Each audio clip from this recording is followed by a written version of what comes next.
If you got a big tax refund this year, I want you to reframe how you think about it. Because a $3,000 refund doesn't mean you got a bonus. It means you loaned the government $250 a month all year at 0% interest. Let's fix that. Here's how withholding actually works. Every paycheck, your employer estimates your tax liability for the year based on the information on your W-4 form and sends a chunk of your pay directly to the IRS before you ever see it. If that estimate is too high, you overpay all year and get the difference back as a refund in the spring.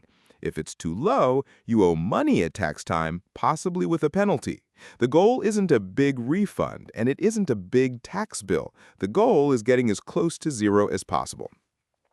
Back in 2020, the IRS redesigned the W-4 completely. The old form used allowances, a confusing point system where more allowances meant less withheld. The new form ditched that system entirely. Now you're asked directly about multiple jobs, dependents, other income, and deductions, and the form calculates withholding based on actual dollar amounts instead of abstract allowance counts.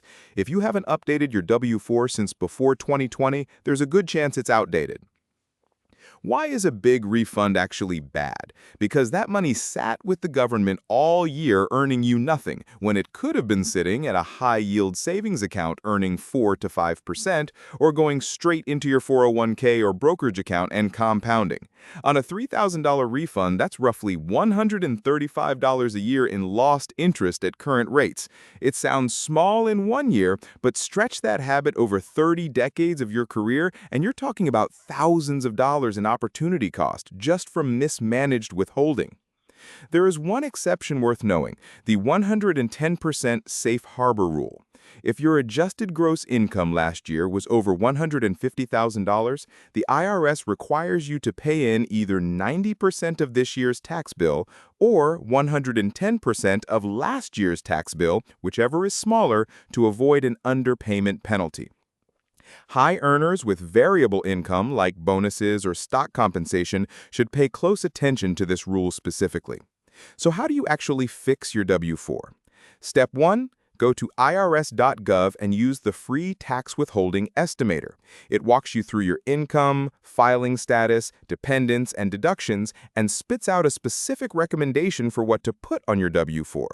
Step 2. Take those numbers to your employer's HR or payroll portal and update your W-4 directly.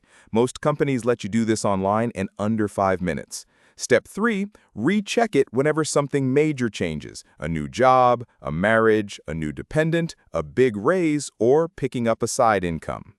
Speaking of side income, if you're driving for a rideshare app, freelancing, or running a small side business, that income usually isn't withheld automatically, and the W-4 estimator lets you account for it so you don't get blindsided at tax time.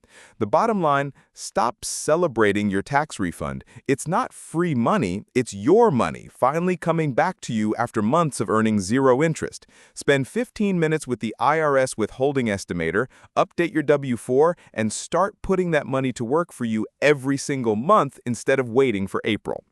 This is educational content, not tax advice. Consult a tax professional for your specific situation. Subscribe for more personal finance breakdowns every week.